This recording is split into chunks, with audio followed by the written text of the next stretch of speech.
Don't fuck with the Chuck. Where are you little shit? Welcome back to Sledgehammer Horror, guys. I am Ken Sledge. And I'm Ashley Sledge. And let's talk horror. Now, today we are once again joined by somebody that has been a monumental influence on the channel, as well as just an amazing content creator and friend himself, the amazing Cody Leach. Cody, how you doing today, man? I am doing good. How are you guys? We are very good. Yes, very excited to be joined by you. And if this is your guys' first time here at the channel and you haven't checked out Cody's stuff, very easy to find because I have all his social media links as well as his YouTube link right down in the description. So make sure you're subscribing to the YouTube. Make sure you're following him on social media. So, Cody, for the people that don't know you, about how long have you been doing YouTube, and really what do you do over at the channel? I've been doing YouTube since summer 2016. So what is that, like 6.5 years of this? Oh my God, 6.5 years. Yeah. So yeah, I've been talking movies and everything for about that long. About a little over a year ago, I also started a second channel based on video games. So if you guys like that, that's also available too. It's Cody Leach Game Chamber. And so the main channel is basically me talking about all the new releases that I see. I try to throw in a lot of throwbacks, especially since I have much more of a horror focus on the channel. Most of my favorite films are all the older stuff. So try to have a little old, little new, a little scary, a little not scary, a little of everything for over there. Nice. And it's one of the hardest working men in the business. The guy is releasing videos all the time. So make sure you're checking him out. I promise you, you will not be disappointed in what you see. Absolutely.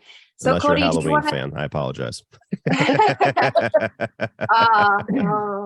That's why we brought you here today. Yeah. So what movie are we defending? We are defending Child's Play 3. My first horror film and the movie that brought me and Ken together. Yes, it is. It truly is.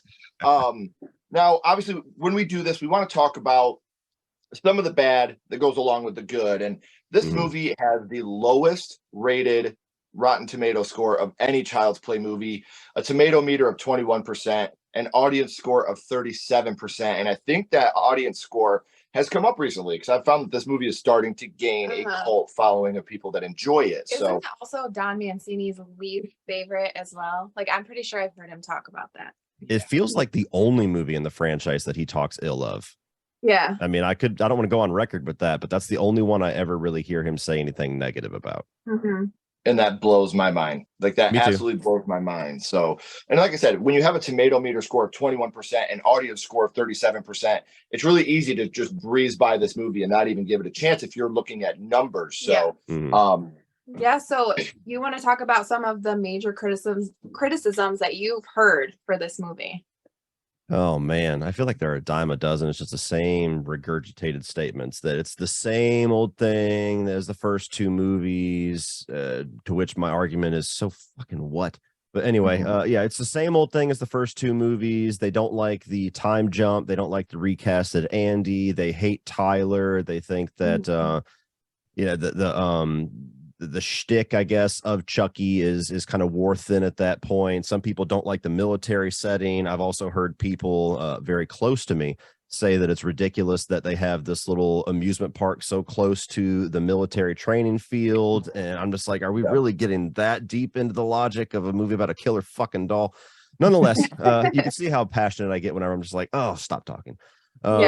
Those tend to be the ones that I hear the most. I don't really hear too much bad about Chucky, his one-liners, the kills. It's just everything else. See, and something I've been doing with these is I go through Rotten Tomatoes. I'm not going to quote people, and I'm not going to say exactly what they said, but pretty much what you said. A lot of the major criticisms are the location, the time jump, stereotypical characters, and these last two blow my mind. Weak kills throughout the movie, and it's boring. I'm like, what movie are you watching to think this is boring? Yeah. Which I understand, most of it, the location, like we're doing something different. We're taking them. If you would have put them in high school or something, like we've seen that a million times. Let's do something different. The time jump. We've already seen the little boy, be chased around by Chucky twice now. Let's see him when he's older, when he's had all this trauma. Like, I understand it. And Don Mancini was really trying to, capture that lightning again, because this came out almost exactly a year after Child's Play 2. So I think it was less than a year. If it you wasn't have even a full year. If you have Alex Vincent redoing the same thing, And that's my biggest defense when people are like, it's the same thing. I'm like, it's really not. They aged the hero. They brought in a new hero for Chucky to try to go after. Yeah. One of the best openings of any Child's Play movie, in my opinion. I think the opening is actually scary. Yeah, it's actually a scary opening to the film. So now those are some of the negatives. Let's get a little positive here, though, Cody. Why does this film mean so much to you? Well, I mean, the bias that I have is that it is my first horror film. It's the one that made me the horror fan that I am. It's the one that first got my brain tickling going, what is this? This isn't Disney. And so Chucky led to Freddy led to everything else. And so in a lot of ways, Child's Play 3 is a very direct reason why I'm here today doing the things that I do every single day. So I'll always have a special place in my heart for it, no matter how bad it ages, no matter how many people hate it. I could be the only person on earth that defends it. And luckily I'm not. But some of the things that I love about it, like most people would say that Child's Play 2 is the best in the franchise. I think that's probably the popular pick. And I think that Child's Play 3 does just about everything that Child's Play 2 does great. It's just Child's Play 2 came a year earlier. And I just don't understand why that's a problem. I think that the kills are all really good. I mean, they're not like the goriest or the most like, carnage inventive of the franchise, but they're a little bit more comedic. There's some variety there. You got the one-liners that I would say this has the best one-liners in the entire franchise. And that's a tall order because Brad Dourif as Chucky has tons of good one-liners. Don't fuck with the Chuck. Where are you, you little shit? Chucky's gonna be a bro. Presto, you're dead. I actually really like the not to say that he does better than Alex Vincent, but I like the recasting of Andy to give the older perspective to where now he's not the protected, he's the protector. And I like the military setting. There's not really too many slasher films I could think of that have that that type of setting, that type of context surrounding it. The other surrounding characters like De Silva, what's the name of the guy that jumps on the grenade? I can never think of his name. Is it Winehurst or something like that? Yeah. Whitehurst. Yeah, I think he's a good character too. Tyler, I could understand him being grating on some people's nerves, but that's just a child actor thing. I don't think that he necessarily is like a horrible actor. It's just a common thing you see with kid actors where they need really solid adult actors to surround themselves with. I think it's got a really solid 3-act structure there. The whole third act at the amusement park. I mean, you had Child's Play 2 that I think most people would say is one of the best third acts in any slasher movie ever. And this one gives a hell of a run for its money with the amusement park rides. I think it's my favorite death of Chucky, where he just gets scrambled up in the little rotating blade. He gets half his face cut off by the little scythe. I mean, I could go on for an hour about just all the things that I think this is such an entertaining movie that it just baffles me how negative some people are towards it, where I'm just like, what movie are you seeing? I must have the wrong cut. Yeah. Dude, I completely agree. And a lot of the things you're saying, I think, you and I are right around the same age. And I feel like this came out at the time where we were really discovering, like you said, this was your first horror movie. This is from my favorite horror franchise. And this is the one that as a kid, we had a big gap between this and Bride. Yeah. And so this is the one that was constantly repeated. So this is the one that we were watching because I feel at like this it was point, on, like TV a lot too. Yes. Like this is the one that I seen like on TV mostly when I was a kid. But Cody, what do you have like a favorite moment from this movie? Oh man, that's a hard one. Probably if you put a gun to my head. Here we go. Here. If you put a gun to my head and told me that I had to pick one, it would probably be the opening where Chucky kills the guy that continuously brings back the good guy doll and, says, don't fuck with the Chuck. And then you get the, got a good strangulation to get the circulation going. It's just a kickoff to the movie where you're like, this is about to be a fucking fun movie. And even just the surrounding, like the visuals before Chucky actually makes his entrance, where all the little toys are coming to life, and the big, corrupt CEO is going to get his through the things that he has kind of exploited to get where he is. I love the way that it opens. And as a kid, it used to scare me, the part where you got the two good guys that are talking back and forth to each other. As a kid, you're like, okay, which one is it? Which one's the Chucky? Which one? And then he comes back out of nowhere. Like that to me was such an iconic scene as a kid that I loved so much. And I feel like that's aged really well, which kind of takes me into my next question. You were talking about, the old man kill at the beginning, nothing like strangulation to get the circulation going. Nothing like a strangulation to get the circulation going. But which kill would you say it is that is your favorite in this whole film? Oh, wow. Well, if I'm going to take that one out of it, because that's certainly up there. I like the barber. I like the barber getting his, because he's such a weird character. Like, you just don't quite get what his hair fetish is, where he's walking around. He's like Monday, Wednesday, and just he like enjoys. And then he wants to cut Chucky's hair. Yeah. Like, what? Yeah, he's got some weird fetish with like just cutting these boys' hair. And I'm surprised he doesn't shave women's hair too, where he's just like, nope, sorry, you got the same treatment. But it's one of the goriest kills, maybe the goriest one in the movie, and I love the one-liner as well. And of course, you got kind of a bit of a horror veteran playing him too. I believe it's a guy from. Is he from the original Hellraiser and People Under the Stairs, if I'm not mistaken? So it's always cool to see one of those little horror alumni get it. But yeah, the Presto, you're dead. and just that weird thing. It's a good payoff for that weird little one-liner he has all throughout the movie, and then Chucky turns it on him. So yeah, that one I'll would probably you pick say that's your favorite one-liner from the movie? Presto, you're dead. Don't fuck with the chuck. Okay. Got to be done with the fuck. I have a funny story with that, actually. So my grandma, God bless her soul, I really probably tested her poor little heart, because my dad let me watch all these horror films, starting with Chucky, and she never really understood why I wanted to watch them, and so she was always like, no, don't tell anybody I let you watch this. And I'm like, nobody cares. But there was one time where I was like, can I tell you a line from Chucky 3? And she's like, I don't know. And I remember I kept gnawing at her all day. I just want to tell you one line. And I was like, I have to say a curse word though. Is it okay? And then finally by the afternoon, she's like, okay, fine. Tell it to me. And I was like, don't fuck with the chuck. And I was like 4 years old. So That's hilarious. It's funny because my daughter, the first line that she quoted to us is from this film.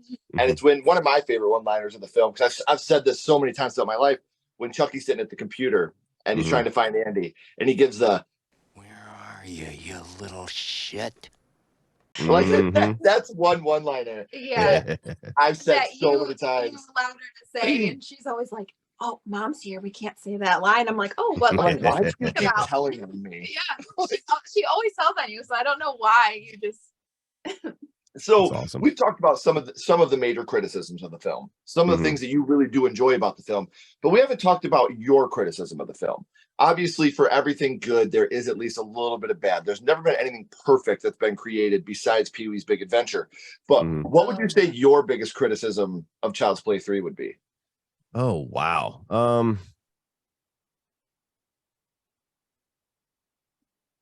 Just that maybe some of the others are a little bit more iconic. Just the stacking against movies like Child's Play 2 and Bride of Chucky. Like, it's easy to kind of get lost in the mix, because like the variation of the whole, like, we're just doing the Chucky thing again, that I can understand, is that maybe this one doesn't go as bold as Child's Play 2 did, and expanding on that original concept. And then Bride of Chucky kind of reinventing it as a horror comedy, and then everything past that. But I think there might have been a little bit of a missed opportunity in there regarding what's the name of the character, and I'm blanking on it, the guy who's like the dickhead sergeant the entire time. Colonel Shelton. Shelton. Yeah. So Shelton is right the entire movie. Like, he's framed as being the antagonist because he's a bit of a dick, but that's the way the military goes. Everybody who's in charge has to be an asshole. And so all throughout the movie, like, everything that Andy is doing from his perspective, like, yeah, you should discipline this guy. You should make an example out of him. You should like be like, what the fuck is this dude's problem? And he never really gets that moment of acknowledgement or that moment of redemption before he's just shot dead in the middle of that whole shootout scene, which is awesome, by the way. Oh. Which is so dark. Like, that is such a dark scene. And if they would have had more, like a whole like splatter of kids, that would be pretty cool. But yeah, it was so dark. All I wanted was more I just kids. wanted more kids. Yeah, shot. exactly. Why don't only one die in bloodshed? But yeah, so that's a little missed opportunity just from a character development standpoint for me, if I had to be critical. And then we've already acknowledged it. Like, Tyler could have been better. If Sure. we're gonna make Andy be in the protector role, you should probably try your best to get somebody in that kid role that's as endearing as Andy always was, and maybe Yeah. they drop the ball on that a little bit. It's not something that really stands out when I rewatch it. I forgive it pretty easily, but Yeah. they could have done better. Yeah. And you're right though. Shelton knew the assignment. The guy that played Shelton. I mean, Mhm. he if you look at someone or someone playing a character and you hate them or you think they're a dick, like they're doing their job. Yeah. In my Yeah. opinion. Yeah. So yeah, he knew the assignment and He he did. knew what it was for him to do. So Mhm. is this your favorite of the franchise?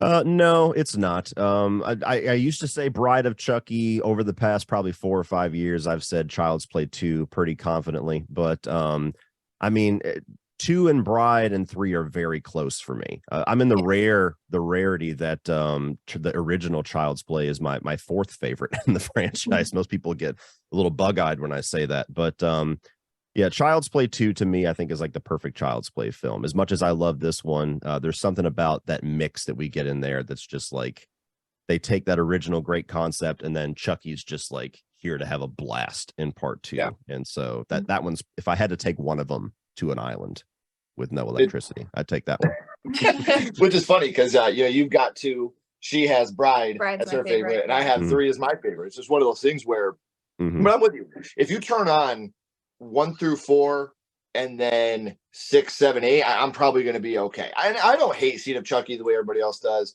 I have fun with it as a standalone film. If I just go in and watch it as its own standalone film, I have a good time with it. But Mhm.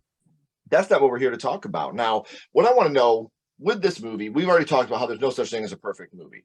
But Yep. this movie is fucking fantastic. And for those of you that are out there that have not given this movie the chance that it deserves or haven't watched it in a couple years, go back and check it out with an open mind like we're talking about. Think about some of these things and how this came out 10, 11, 12 months after Child's Play 2. So they didn't just want to regurgitate the same thing. This isn't a 2 or 3 year later thing Mhm. where a Halloween or a Friday the 13th where it's gone a little bit, you got that moment to get it fresh again. This was right after. So they had to make a big jump. They had to take a bunch of big chances with this film. And I think a lot of those did land. Now, usually when we do a My First Horror Movie, we rank things on 1 to 5 skulls on how much it affected you. Mhm. But this isn't My First Horror Movie, and there's 2 hosts now. So we're going 1 to 10 skulls, and we are going to be critics here. 1 being the lowest, 10 being the highest. What would your ranking of Child's Play 3 be? Somewhere between a 7 and an 8, and a lot of that deals with nostalgia and just the personal importance for me. Like if I was going to be real hard and be objective, I still think 7's pretty fair, but somewhere in there, like it's just one of those movies that I what it sets out to do, which is just to entertain fans of slashers, entertain fans of Chucky, give them some good one-liners, some good kills. There's not too much in this movie that I feel like it misses the mark with. And that's one of the reasons why I've always been so confused with a lot of the continuously repeated criticisms toward it. Like, what other slasher franchise do they really hold it against the third film where it's like, we're doing the Freddy thing again, we're doing the Michael thing again, we're doing the Jason Right. thing again? Like nobody talks about that till like the 5th or 6th one, but for some reason Chucky, it's like, oh no, you got 2 films, now you got to reinvent yourself, buddy. So yeah, fuck it, I'll go 8. We'll go 8. Okay. See, and what I think is so funny is I do think that the Chucky from this movie and the Chucky from 2, like Chucky started to get a couple one-liners in 2. But I feel like in this one, Chucky really came into his own. He did. Yeah. And this is where Chucky really decides his personal identity, not just the killer clown, not just the Ade Dewey Dembella. Like this is where you get the real Chucky personality Mhm. to go along with the character that we still have today. Absolutely. And even his look in this film, like I think his eyes look more like human eyes. Like he just looks better. And this is my favorite looking Chucky right here. Like you were just talking about, when you get his face half cut off, that's always going to be my favorite Chucky look. So there was a bar and grill in Toledo where I grew up where there was a pool table off in the corner. I'm trying to visualize it, and there was this little dome light, and they used to have this little Chucky doll that was hanging off of it that was from the end of Child's Play 3. And so I used to beg my mom to take me there for like mozzarella sticks or something just because I wanted to see the Chucky doll. I didn't give a shit about anything else there. That's awesome. That's really great because we have a restaurant here in town. And it's so funny because I grew up 20 minutes away from Toledo. Yeah. Like we still live about 20 minutes away from Toledo. That's so funny. But Mm. we have a restaurant where we live, and our son used to want to go in there because they had these little dolls, and you could get down on the floor, and they had a little peephole, and you could look in, and every day they would change what doll would be inside of the peephole. So he would always, hey, let's go here and get a burger, like a burger. The burger that you don't even touch, Yeah. but you're on the floor. We'll just go at let it. you lay on the floor for a little bit. I know. Whatever. There you At go. least he was quiet. We could eat our food. So Cody, if you had to defend this movie to someone or tell them why they should watch it, what would you say to them? Yeah. Like your final defense. Like you have 30 seconds to change someone's mind on why they should be a Child's Play 3 fan. I would tell them to list the reasons why they love their favorite Child's Play film. And I'm pretty sure it's going to end up being either one or two. Those tend to be the most popular ones. And they're going to say that they love Chucky's humor. They love the voice acting. They think the kills are good. The concept of the doll coming after the kid. And I would say, okay, all of those things that you love about that movie, why does that not work in 3 when it's literally the same exact strengths? When you got really solid one-liners, when you have now Chucky going after another kid, but his original kid is there to try to protect him. And there's this added layer of tension now that even as an adult, nobody believes him. Maybe even more so because he's not just a kid saying weird kid shit. Now he's a 20-year-old, an 18-year-old saying weird shit where they're like, a fucking doll? What are you talking about? Right. And it just, I would use that because to me, that's what my big disconnect is. Like, to me, if you don't like Child's Play 3, my logic is you must not just really like Child's Play as a concept, but that doesn't tend to be what the case is. And so that's always the confusion I have. So tell me what you love about this one and why does that not work less than a year later? Yeah. Right. And it's funny because you talk about the kills. I think this movie has 2 of the saddest kills in the whole Child's Play franchise with Whitehurst. We already talked about him jumping on the grenade to save the people that have been assholes to him the whole time. But that's just the integrity that young man has. The garbage man kill, like the garbage man was there at the wrong time. And it's so sad when he's like, please stop, and then go, and his his hand, arm. Yeah, dude. So you feel so bad for the guy. You're like, he was just trying to get your garbage. he was just trying to be a helpful. He thought there was a kid Right. stuck in there, and he got in there to try to help him. And I think those are 2 of the saddest deaths in the whole franchise. So yeah, like you talk about Chucky being dark, like he's still really, really dark in this film. He changed paintballs to actual, bullets. Like that is dark. Yeah, he's arguably at his meanest in this movie because like his whole plan with the whole red guns and blue guns, I mean, if it had came to its full fruition, he's got 13-year-olds and 14-year-olds just gunning each other down the whole time, and he's I mean, it's just it's wild. And I do want to say this, and I've said this since the beginning. Don Mancini, please bring Da Silva back for Chucky season 3. I love Da Silva. She's a badass. Like, yeah. I would love to see. And I know that Child's Play 3 is his least favorite, but man, there's a huge bunch of people out here, Don, that just love this movie and would love to get some type of redemption of this film. Let me have Da Silva. Bring back Tyler. Anything you can do. I mean, I was happy enough seeing the Kent, diploma, but give me a little bit more. Like, just imagine Da Silva coming back. Like, that would just be so dope Andy's to me, like man. love interest. I was really hoping that Tyler was what's his name's dad from Chucky. Bjorn is his real name. I can't think of his name on the show. But I was hoping that Tyler would somehow make the be his dad, but my hopes were dashed again. So, Cody, I do want to we want to say thank you for coming on and defending this movie. And for everybody else out there, like I said at the top, all of Cody's links are down in the description, not just his gaming channel and his YouTube channel, but all his social media links. So make sure you're giving him a follow, subscribing to the channels. He does a lot of great content. He has amazing lives where he breaks down TV shows, breaks down movies, has a lot of great guests. A lot of the people that I've learned to grow to be in love with, CP, Rudy, all these people that are really important in our lives, we've met through Cody. So it's amazing to have you on here again. The minute that we decided we were going to do a new thing in defense of the first 4 guests we had were the first 4 people we tried to reach out to, man. That's how much you guys mean to us. So we really appreciate you coming back on. Please don't go anywhere, Cody. We got a couple more questions for you. Everybody else, as always, if you haven't already, make sure that you hit that subscribe button, hit that thumbs up button, and follow us on social media as well. And until next time, keep talking horror. Stay who you are. And we'll see you guys soon.